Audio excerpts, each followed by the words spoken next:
The exercise of the week this week is going to be a single leg squat to a box. Now, the baseline version of this exercise, which is unassisted, so it's truly just a single leg squat, is really advanced. So what I'm going to do is I'm going to start with how we would start most of our adult clients on this exercise, and then show you how to progressively work your way to a true single leg squat to a box. Now, to start, you'll see I have a couple of things here. I have a box, I have a tennis ball, and then I have 2 light plates. I'll explain what we're going to do with each of these. The box is a target for me that I'm going to tap my butt to when I squat down. The goal would be to eventually get to a target level that's either at or just below parallel when you squat. But sometimes when we start people on this exercise, they're not quite there yet. So we have to choose a height that's maybe even pretty high, but that they can reach and do the exercise correctly. And then as they get better, we might get rid of a pad or lower the box height down to meet them where they're at. The first version of this exercise I'm going to show you is called a kickstand single leg squat with a press out.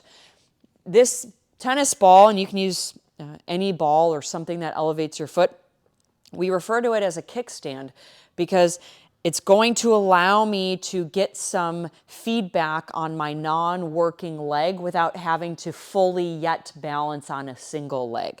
So as you'll notice, I'm going to set up one foot, my stance leg, pretty close to the box. I'm going to prop up my other foot on this tennis ball. These light plates, these each weigh 5 pounds. I could use 2.5 pounds. They're going to help as a counterbalance to reach out as I squat down. So here's what a kickstand single leg squat with a press out looks like. I'm going to tap my butt, reach the plates out, send my butt back, tap the box, and stand up.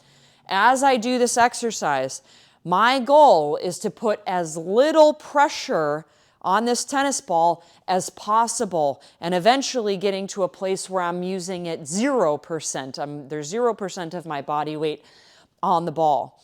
But for a lot of our adults, what they notice is that they're maybe putting 30 to maybe 60% of their body weight on the ball initially until they develop some more movement competency or strength on that single leg where they can begin to offload the ball a little bit.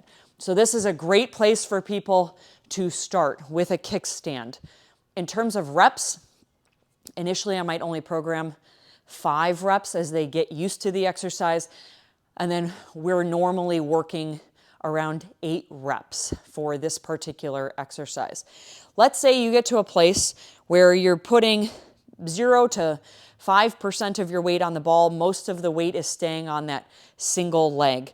The next progression would be to do it unassisted. So I get rid of my ball kickstand, and now I'm going to move in a box, because if I elevate my stance leg and I'm no longer using this kickstand, as I squat down, I'm giving my hanging leg a little bit of clearance so that I'm not having to actively hold it up as I squat. So now I've got this box, I've got my stance leg elevated on a short box, and I'm going to repeat that same exercise, but this time I don't have the assistance of the ball. I'll reach the plates out, tap my butt, stand up.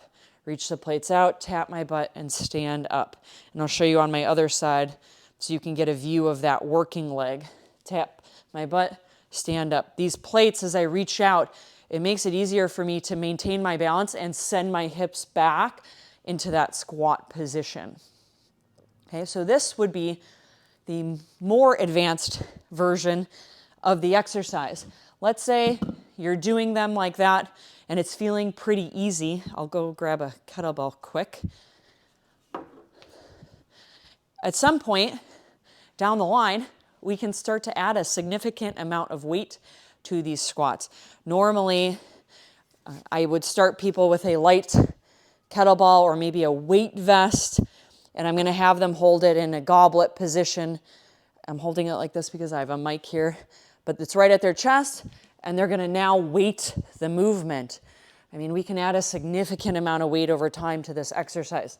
They can hold it like that, or if you're using a kettlebell, I can hold it in a front rack position and squat with it in a front rack position. Again, working to get as heavy as I can. So single leg exercises are amazing just for general leg strength development. It's great for hip strength, hip stability, and movement competency. So if you're not doing anything on a single leg, I'd encourage you to incorporate some of those kickstand single leg squats with the press out. Again, you want the box height to be at a height where you can do them successfully for the number of reps you're doing. And then slowly you'll want to reduce the height so you're squatting either at or just below parallel. And then eventually you'll work your way to where you're doing it unassisted and you're not having to rely on this kickstand. That's a single leg squat to a box.